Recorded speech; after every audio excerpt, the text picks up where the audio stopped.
زبان کا بول میٹھا کرو. میرے اللہ نے آنکھوں کے اخلاق سمجھائے. آنکھوں کے دو عیب ہیں، ایک لالچ، ایک ہوس.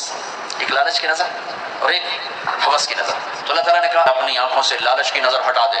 اللہ نے کسی کو زیادہ دیا، کسی کو کم دیا، کسی کو درمیانہ دیا، کسی کو کچھ نہیں دیا ہے، تو لالچ کی نظر سے اپنی نظر کو بچا. پھر ہوس کی نظر ہے تو کوئی عورت سامنے آئے تو نظریں جھکا.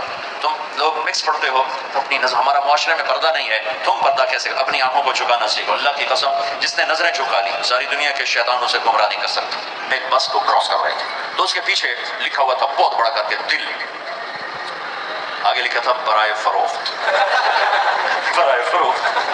نیچے لکھا تھا قیمت، آگے لکھا تھا ایک میٹھا بول. ایک میٹھے بول پر آپ دل خرید، ایک کڑوے بول پر ماں دشمن بن جائے جس نے جنا ہے، جس نے چھاتیوں سے دودھ پلایا ہے، اور ایک میٹھے بول پر دشمن آپ کے قدموں میں آ کے بیٹھ جائے. میرے نبی کی زندگی بھر زبان سے کبھی کڑوا بول نہیں نکلا، کبھی طنز نہیں نکلا، کبھی تانا نہیں